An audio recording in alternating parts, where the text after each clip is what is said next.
person stays outside, but he gets knocked clear out of bounds, and then it's a race with Rob Levin to the end zone, and the other fella had a little bit more speed than Rob did. Plus, he had 2 blockers out there. Then they get the extra point and score right away with 14 seconds gone. It's 7-zip. So we're in the hole right away. Here we are in kickoff return. We're going to take the football straight ahead. I believe that was Damon Berry there. Then we go in punt, and as you can see, our coverage here stays way in tight. Well, wait a minute, that's the wrong one.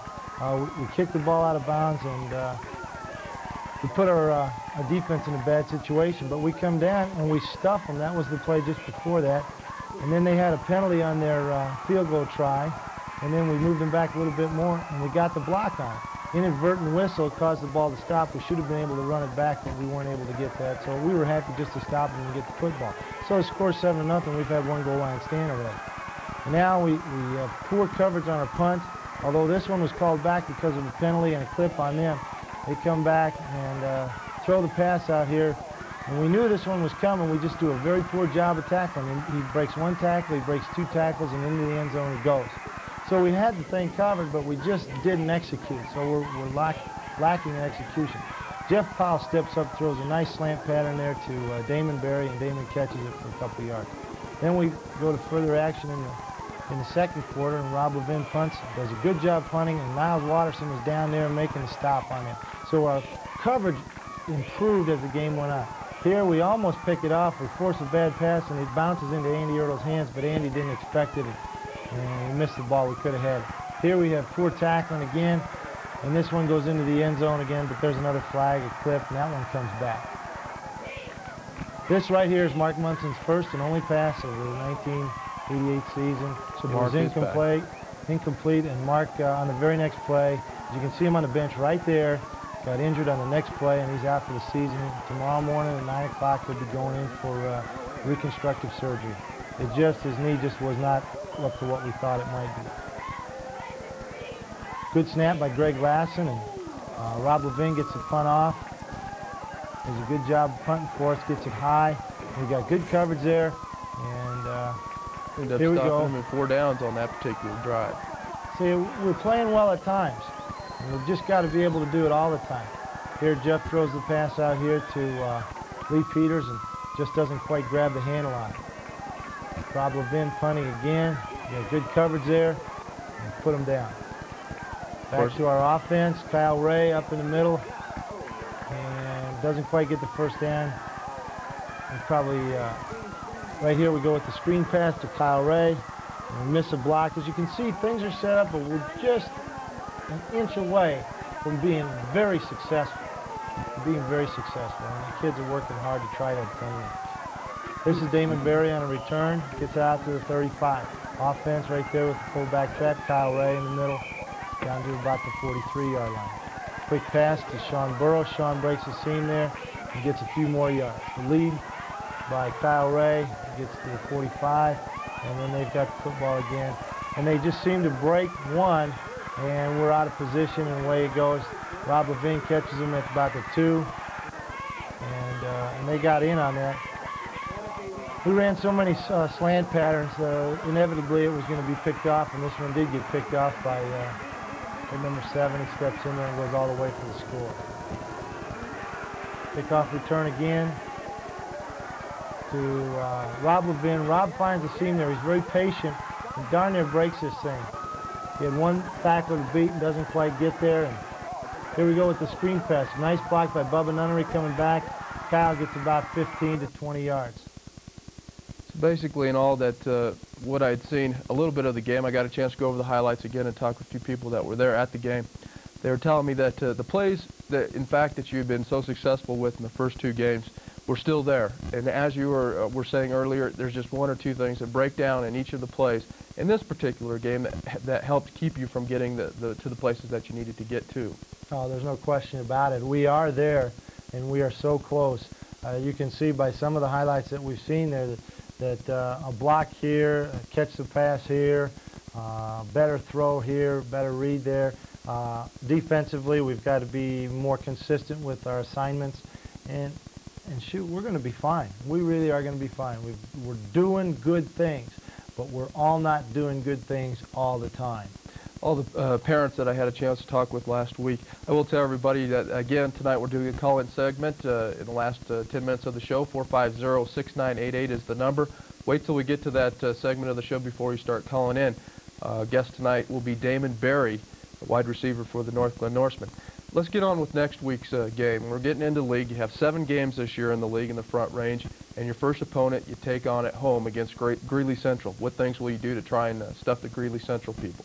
First of all, let me say I'm real excited, and so are our youngsters, about playing at home in our new stadium finally. It's a real treat to have a nice place to play at and feel good about the home field that you're at, and that's a tribute to District 12, the way they finally came around and got us a nice place to play. What things we're going to look for from Greeley Central? Well, they run offensively, they run double tight, they'll run I and power I, and then they'll move out of that into a split back, or not a split back, but one split receiver, an open side, plus a power I in there. They like power football. They're big and they're strong. And last year they were in the semifinals of the state playoffs, so they're a good football team and a good football program. Got about a minute here, so let's go to the defensive side of things. How will you stop them on your defensive side? Well, we're just going to stay with our base stuff. We are not going to put in anything that's extravagantly different. I don't believe we need to check anywhere. I think that some of the things that we are doing up front, in fact, I know that what we're doing up front is proven. It is still going to be successful. Our coverages, we're not going to change. We're going to leave them alone. And we only have one adjustment that we're going to make for one of their alignments, and we'll leave that for you to find out on Friday night. We'll try and take a look and see what happens. When we come back after the break, what I want to do is take a look at how some of the injury situations are shaping up. We're also going to be bringing back Damon Berry right after the break. So join us as we take a few minutes off here for North Glen, the North Glen Norsemen's football. Thank you for returning after the break. Joining us on the set is Damon Berry from North Glen High School. Coach, we'll get right to you here. Damon, Coach, we wanted to get to the injury situation. You mentioned Mark's situation, and we hope he has a speedy return and comes back next year in full 100% health. But at the start of the season, you had 18 players out. How does it look right now, and where do we stand? Well, today in practice, we got back Derwin Norwood, who was a real surprise for us in our pre-scrimmage, our inter-squad scrimmage, and he had a broken ankle, and he came back today, and I was pleased with what I saw there. Jason Klein, our other tailback, is still not back yet. He tore his medial collateral ligament about 2.5 weeks ago, and we're hoping that he's going to be back soon. Injury-wise, we're still got some nagging type things. Brian Lamford's still having problems with his knee and so on. But we're starting to return with some players, but we still have some nagging things that are getting in our way. Well, Coach, we hope and we wish you success next week as you start the league. Of course, everything starts over, and everything really matters as you start next week against the league opponents. And we hope to see you in the playoffs. We'll take it 1 week at a time, as the players were saying last week. Joining us tonight, Damon Berry. Long history of success in the family. Damon, tell us a little bit about yourself. Well, I'm Damon Berry. My number is 42. I'm a junior. I play wide receiver. I'm 6 foot, 165, and that's basically it. Now, I've heard you've run anywhere from a 3.9 to a 4.040. That's what the coach was telling me. Anyway. The dream. I wish. I 20. It's 20 calendar days, but that's it. I run from a 4.65 to a 4.7. And of course, with strength and conditioning programs, as not always is the case in a lot of high school programs, but is the case at North Glen. You add on weight and you add on speed, so we'll be looking for that to get up there. Hopefully. Hopefully. Damon, tell us about yourself in school. What kind of classes are you taking this year? Well, I'm taking a lot of college preparatory classes. I have CP Chem. I'm in American Lit, which is also a CP class. And I'm in a American History, Algebra 2, and a weightlifting class. Any other type of sports that you compete in throughout the year? I play basketball and baseball. Basketball and baseball. That's going to be good. We look forward to seeing you this season out there, out on the courts and out on the baseball field there. Damon, goals for yourself for the season, for the team, and for yourself personally? Well, for the team, I feel right now we're starting all over. It's a new season, and I feel that I hope to defend our league championship. That's the beginning, and then move on from there. Because with that, I feel we could go a long ways. Seems like things are a little bit more tighter this year in the Front Range as you look around. There are no patsies as they would say. Everybody's done a good job of beating somebody or staying in contention with somebody. For the Northglenn football players, you say right now is a new beginning. Is anybody really looking back at these last 3 games, or have you gained something from it and trying to push on? I think it's pulling us together. We're now becoming more of a unit, and it's going to be easier to come on now and be stronger for these next games, for league opener. It seems that even as much as a setback last week could have been, for yourself personally, you had a chance to compete and get into the game a little bit. Was there something else there that you felt you could have done to try and help change things, or was the game just that much out of hand? Well, that game was kind of a long ways out of hand, but I felt I could have a better day receiving the ball. Jeff was throwing some good balls that I kind of slipped the handle of a few times. Not to move off the sidetrack here, but who backs you up there? Either Corey Green or Sean Burrow. Sean Burrow. Then Sean gets to play quite a bit. He so gets you to play the other side too. Do you guys bring in the plays? Who brings in the plays? Sean Burrow and Lee Peters bring in the plays. So you get to play pretty much the whole game then. Yes. Personally, then, for yourself, what kind of goals have you set for yourself? Well, I would love to, first of all, to be all conference this year, and then after my senior year, go on and try to play college ball if it's possible, and then go ahead and begin a business life. Sounds like some very attainable goals for yourself, as I know the Berry family has always strived to do things very well. Once again, the phone number this evening, 450-6988, if you want to give anybody on our panel of hosts and guests here this evening a call or a question. Damon, though, for yourself, though, when you go into school each day, do you get bugged a lot by the kids coming up to you and say, hey, Damon, how's it going? Or are they knocking you down for autographs or anything like that? No, I'm just a normal kid in the school. There's a lot of kids that go to Northglenn. Approximately how many? 2,000. Somewhere in there? Yeah, somewhere in that area. It was 2,000. Now the horizon's open. We're about 1,800. Right Well, in Dan, thanks for jumping in here. I'm going to include you on this part of the question, too. When you set a game plan each week and you take a look at the opposing defense and their strengths and weaknesses, how much of a factor do each of the skill positions in Damon figure in each week? Well, they're quite extensive. Any coach, as he prepares, is going to look at his own strengths to try and take advantage of someone else's weaknesses. And if through alignment, through motions, through sets, that you can attain that's what we're going to take advantage of. So quite a bit. Damon does a very good job with certain patterns, and we want to try to make sure that we can allow him to run those type of patterns, as well as running inside and taking advantage of the type of offensive line that we have versus maybe some weak defensive linemen that they might have. With next week against Greeley Central, have you had a chance to look at any of their tapes yet? No, I haven't, not yet. We haven't gotten him in yet, but I'm thrilled to have our opener and the league opener at home, playing in the new stadium. Boy, I tell you what, when we were kids, about your age, kids, boy, look at me already saying that. When we'd get out there at District 12, it was a thrill to get out there and play, but it's such a huge stadium coming up from junior high. But it's going to be a special feeling for you this week. I hope that everybody on the team really has a chance to gather it in, feel what it's going to be about, and then get out there and get after it. Any special ceremonies for the team as you guys get ready for this week? Or? Well, for the receivers, every Thursday the receivers come together with Coach Rifa, and we watch film, and we eat. Everybody brings a dish and we eat. And it's just a little gathering day before the game to get us together and get us psyched up. That's a good deal. I knew that you guys watched the films. Are you still doing that this year? Yes, we do. We still watch the pregame video or film, whatever we can get a hold of. What do you get this week? Haven't got that far in the week yet. We'll make that decision probably Wednesday night. I want to go. I want to check this out. I hear it's a pretty good deal, though. Each week all the players get a little juiced up from the film and get to go home, get a good night's sleep. Things before the night, do you get any kind of nervous anticipation about the games? Well, in the morning I can't eat breakfast. I can't eat till pregame meal. What time does that usually take place? About 3:30. We usually try to make it 4 hours before kickoff. Now, this is something you guys, it sounds like you do together again, or is pregame meal? Yeah. We always go out to a pregame meal before the game. When we're at home, we usually go to Mr. C's here in the Thornton area, and he's treated us very good, and it's been very nice for us to be able to sit down there and have a nice meal together.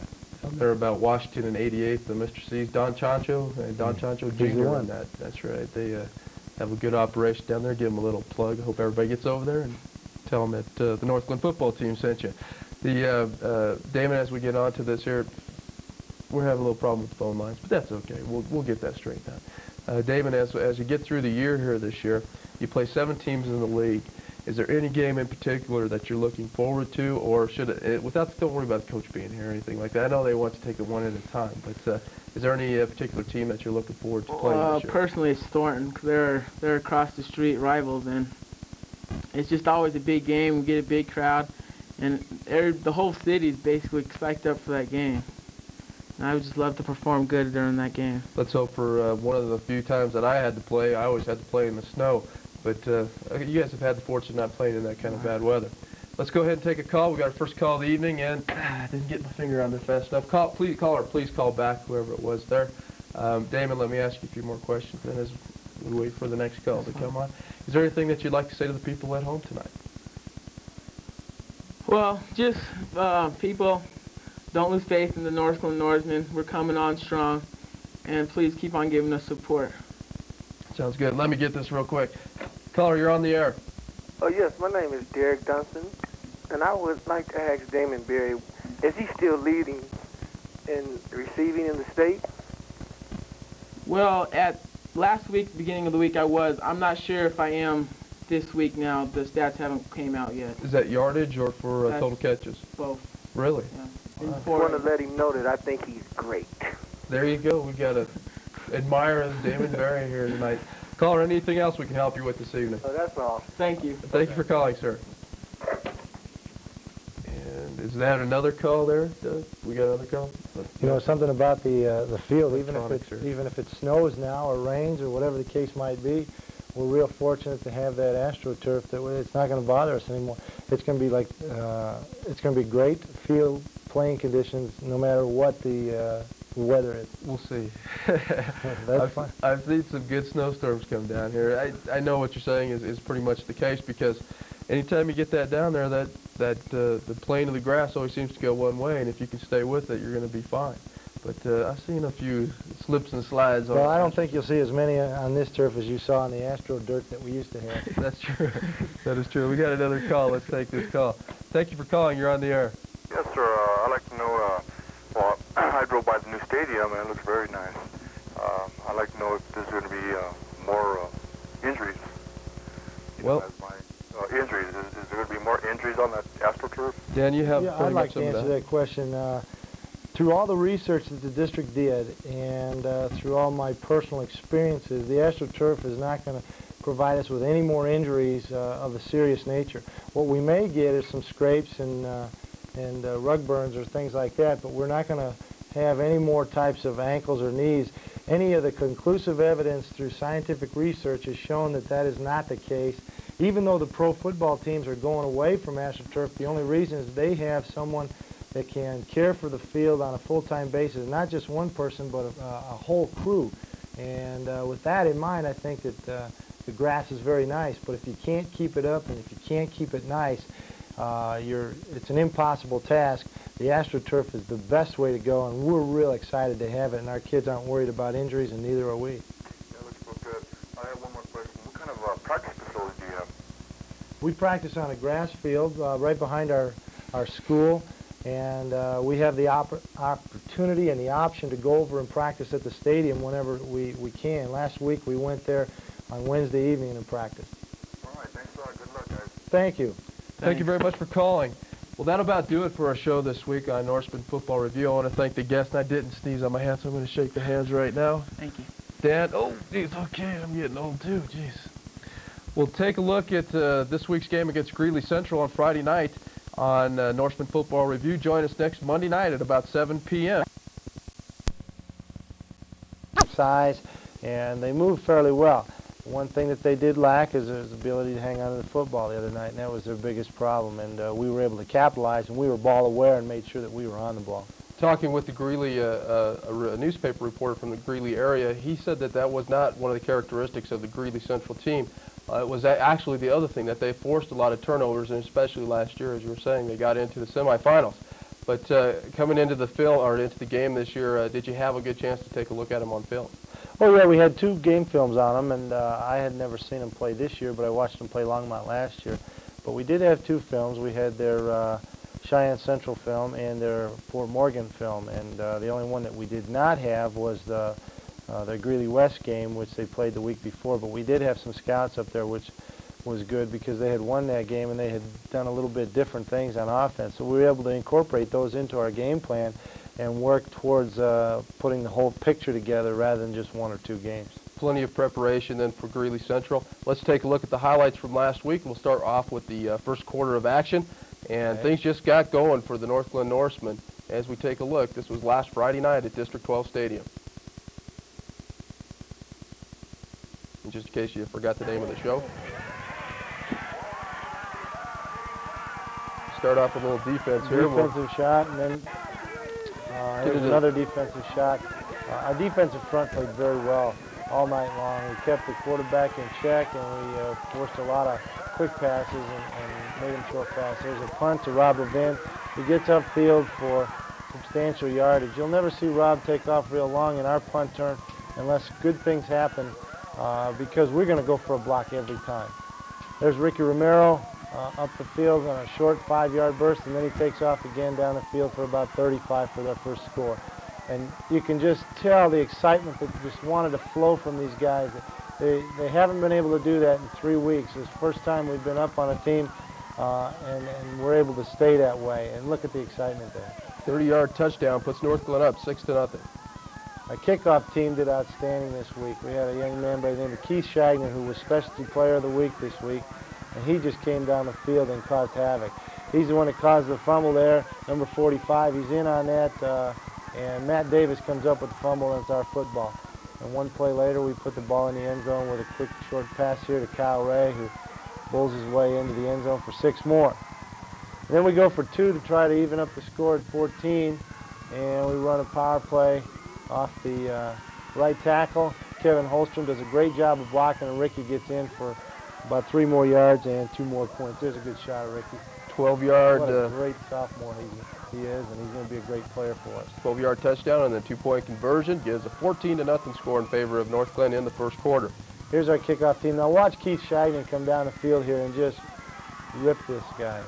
I mean, he just doesn't get touched. He's running down there full speed ahead and makes a tackle. Just a great job there by Keith. 2 great special team plays in a row. Again, our defensive front puts a stop on their offensive drive. They're going to pass the football again. Matt Davis outside, keeps him contained, and throws it over the middle of J.J. Bennett. J.J. makes his first interception of the year and rambles down the sideline to about the 5-yard line. Puts us in another scoring opportunity, and we take advantage of it real quick. There's some more excited defensive players. There's J.J. number 44, Eric Brandt 24. Co-captain on the team, J.J. Bennett. Kyle Ray in for the points right there. We had tremendous blocking up front by our offensive linemen this week. And this here is a new twist. There's Barb Koenig who just kicks that field goal, or that extra point. Barb is the first female that we've had play football for us at North Glen. We're excited about it. The guys are all rallying around her, and everybody's enjoying her participation. So we're at 21-0 now at the end of the first quarter. There's some excited fans. They haven't had much to cheer about in the last 3 weeks, and there's going to be more tonight. We put pressure on the quarterback, Greg Lassen, chasing him down. Forces a bad pass, forces him into punt situation. He bobbles the snap, and Miles Watterson runs him down and hog-ties him from behind. North Glen in good situation again, looking for more points. Jeff Powell can't find anyone open, plus he gets a lot of pressure, rambles out for a few yards. We go for it on 4th down and about with less than a yard to go and don't make it. We move to further action. They have to punt. We punt the football to Rob here, and we anticipated them going possibly for a fake. We left in our defense, and Rob just dropped back and fielded the punt and got as much as he could get. Here's a great catch and a pass by Jeff Powell and a catch by Damon Berry for a touchdown. Damon, one of the leaders in the state at his position, and the score is mounting heavily now towards the North Glen side. There's a good shot of our defense from the side again. They faked the reverse there and just ran the straight toss sweep. We anticipated the reverse and didn't get it, and we over pursued in one direction. They do a similar thing this way, and sooner or later we get caught up to them there. And a big play again here, 3 plays in a row, first down, but Northland forces a turnover. They fumble the football, and we're ball aware and jump right on top of it. So Northland takes over again. Drop back, and then they throw the screen. Greg Lassen blocks the pass, and Gary Fallon's the one there to hit the receiver just as the ball gets there. They go for field goal late in the half, and it falls short. So halftime, we go into the locker room at 27-0.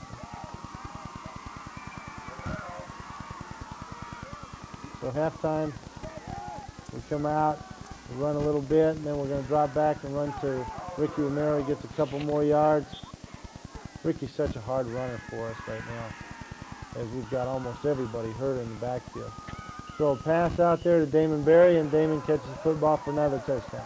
You know, Damon touched the football 3 times last week, and all 3 of them were touchdowns. There's some excited sidelines. This is too bad. It's a very end clip of a fullback trap to Kyle Ray that went about 45, 50 yards. Then Kyle bowls it in and finally gets the score for 6 more. That's nice that you let him finish that off too, Coach. I wanted to commend you on that play. Everybody in the stands thought it was great too. Well, I'd like to take credit for a play calling a lot of times, but you have to give credit where credit's due to our offensive staff, Scott Gallus, Bill Riefel, and Ron Watt-Levitt, to put together the offensive game plan, and week after week it's such an outstanding job, and they get the offense to play so well. I think that probably was caused by the way we were coming down on kickoff right there. They fumbled the football, didn't want any part of us coming down, and we jump on it quick, and we throw the pass down here about the 15-yard line, and we weren't able to hold on to the ball. So we punt the football. Bob punts it downfield, and real quick the ball's dead. It was a fair catch. And then tough to see some of these, Jeff. Then we get the old tip drill there. About 3 people touched it. 2 Norsemen, 1 Wildcat, and finally Rob Levin pulls it in. Second interception Quick on the pass evening. out here to Sean Burrow. Sean gets a couple extra yards before the whole team comes over and piles on top of him. Then we go to a punt. We punt the football downfield. And the ball is out again. And we're jumping on it quick. The great thing about this, even though, you know, it looks like Greeley Central is giving the game away, is we are there to make the play. It's not like the ball fouls out and no one's there to make the play. We stall on 3rd down, and we throw the football to Damon Berry for another 6 points. That picture there actually didn't show the amount of effort that he had to put in to make that catch. He really had to fight that defender off to get that ball. It was a great catch, there's no doubt about it. A great throw. We were down to only 1 running back, and he was a sophomore. All of our running backs were hurt. In order to keep the drive alive, we had to throw the football for that touchdown.